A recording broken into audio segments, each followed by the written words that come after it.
schedule selection and coordination. So the neighboring nodes coordinate their listen and sleep schedules such that they all listen at the same time and all sleep at the same time.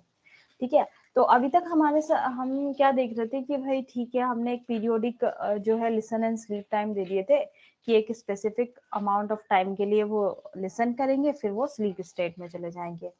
अब क्या हो रहा है कि भाई हम कुछ ऐसा करें कि वो एक ही टाइम पे स्लीप स्टेट में जाए, जितने भी नोड्स प्रेजेंट है, नेबरिंग नोड्स हैं, है ना, इस तरीके से कोऑर्डिनेशन करें और एक ही टाइम पे क्या करें, लिसन करें। So to coordinate their sleeping and listening, each node selects a schedule and exchanges it with its neighbor during the synchronization period. तो क्या होता है यहाँ पे कि आपका जो नेबरिंग नोड्स है उनमें सिंक्रोनाइजेशन की रिक्वायरमेंट होगी, कोऑर्डिनेशन प्रॉपर कब हो पाएगा। So each node maintains a schedule table that contains the schedule of all its known neighbours. ठीक है, so to select a schedule a node first listen to the channel for a fixed amount of time. तो पहले क्या होगा, अगर schedule select करना है तो पहले नोड जो है वो चैनल को एक्सेस करेगा, वो fixed amount of time period के लिए, at least equal to the synchronisation period.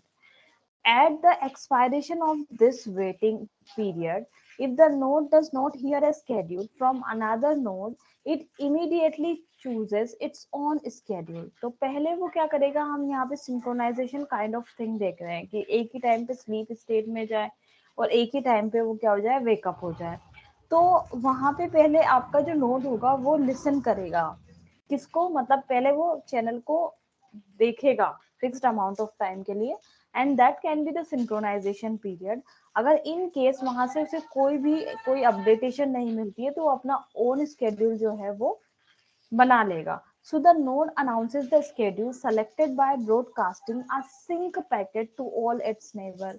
अब जब वो अपना स्केड्यूल उसने बनाया है, जैसे फॉर एन एग्जांपल यहाँ पे 4 नोड्स थे, अब इस नोड में नोड 1 2 3 4, तो अब मान लो ये नोड 1 है, ठीक है। अब इसने अपना कुछ स्केड्यूल, इसने पहले मीडियम को एक्सेस करा कि भाई कोई स्केड्यूल तो नहीं आ गया है। अगर यहाँ पे नहीं आ गया, अच्छा इसको कैसे पता चलेगा स्केड्यूल है, मैसेजेस के थ्रू, ठीक है। अब जैसे फॉर एन एग्जांपल इसने देखा कि भाई यहाँ मीडियम के अंदर तो कुछ था ही नहीं, तो अब इसने अपना एक स्केड्यूल बनाया कि भाई मैं इतने टाइम पे स्लीप मोड में जाऊंगा और इतने टाइम पे वेकअप स्टेट में रहूंगा। तो जब इसने ये बनाया ना अपना, तो ये सबको ब्रॉडकास्ट कर देगा, यानी कि सबको एक कॉमन मैसेज के थ्रू ये इन्फॉर्मेशन पहुंचा देगा कि भाई मेरी स्लीप टाइमिंग ये है और वेकअप टाइमिंग ये है। So it is worth nothing that the node must first perform physical carrier sensing before broadcasting the sync packet। ठीक है, तो यहाँ पे आप क्या देख रहे हो कि जो ये सिंक पैकेट जो भेज रहा है, जो ये ब्रॉडकास्टिंग मैसेज जो भेज रहा है, that is called as your sync packet. तो ये सिंक पैकेट सेंड करने से पहले क्या कर रहा है, बेसिकली कैरियर को सेंस कर रहा है, या मीडियम को, फिजिकल जो कैरियर है उसको सेंस कर रहा है।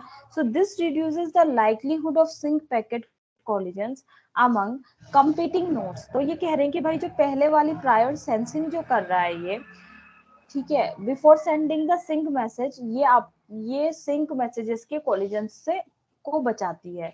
If during the synchronisation period the node receives a schedule from a neighbour before choose the schedule received. अगर मान लो ऐसा हो गया कि जब उसने सेंस करा, उस मतलब जो उसका एक सिंक्रोनाइजेशन पीरियड डिफाइन करते हैं, एक टाइम बाउंड जो डिफाइन करते हैं, उस पीरियड के अंदर उसे कहीं और से मिल गया, तो फिर वो उसी को सेट कर देता है, ठीक है। So the node waits until the next synchronisation period to announce the schedule to its neighbouring node. ठीक है, पहले उसको फॉलो करेगा, फिर वो थोड़े टाइम तक के लिए वेट करेगा, फिर मतलब क्योंकि अपडेट होती रहती है उसमें। So it is worth noting that a node may receive a different schedule after it chooses and announces its own schedule. This may occur if the sync packet is corrupted by either collision or channel interference। ठीक है, अगर sync packet corrupt हो गया है तो उसमें क्या हो रहा है, आपका बार बार अपडेट होता रहता है। So if the node has no neighbor with whom it shares a schedule, the node simply discards its own schedule and adopts the new one। अगर आपका मान लो नोड नियर बाय नहीं है तो फिर वो क्या कर देगा, उसको डिस्कार्ड कर देगा. On the other hand, if the node is aware of other neighboring nodes that have already adapted its schedule, the node adopts both schedules. ठीक है. So the node is then required to wake up at the listen intervals of the two schedules adopted. ठीक है. तो अब क्या होगा, अगर उसने दो स्केड्यूल अडॉप्ट कर लिए तो उस केस में क्या होगा, the node is then required to wake up at the listen intervals of the two schedules adopted. So यहाँ पे आपका फिगर जो है 5.8 जहाँ पे ये शो किया गया है, that is border node schedule selection and synchronization के बारे में दिखाया है. यहाँ पे schedule A है, schedule B है. तो अब कुछ कॉमन पार्ट ऐसा है जिसमें वो देखो आपको ये लाइट वाले कलर से भी शो किया है, डार्क वाले कलर से भी शो किया हुआ है, लाइट ग्रे और डार्क ग्रे. तो इसके अंदर क्या हो रहा है, वो बोथ स्केड्यूल जो है ये वाले नोट्स क्या कर रहे हैं, फॉलो अप कर रहे हैं. ठीक है. तो ये वाली चीज हो गई. So it is noted that neighbouring nodes may still fail to discover each other due to the delay और loss of the sync packet. तो ये कह रहे हैं कि भाई कई बार ऐसा भी होता है कि आपका लॉस हो गया सिंक पैकेट के अंदर, है ना, या फिर मतलब कॉलिजन वगैरह की वजह से या डिले हो गया, तो कभी कभी नियर बाय नोड्स जो है आपको दिख नहीं पाते. So to address this shortcoming, SMAC nodes यानी कि Sensor Media Access Control nodes are required to perform frequent neighbor discovery. तो हम क्या करते हैं, इसके लिए एक frequent नया टर्म यूज किया गया है, that is your frequent neighbor discovery, whereby a node listen periodically to the entire synchronization period. ठीक है.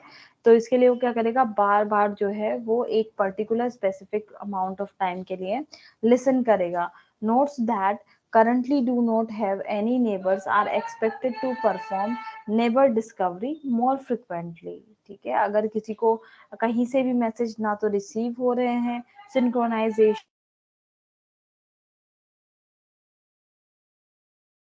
भी नहीं हो रहा है या कुछ भी नहीं हो रहा है, तो उस केस में वो नेबर डिस्कवरी जो है वो मोर फ्रिक्वेंटली यूज करेगा. ठीक है.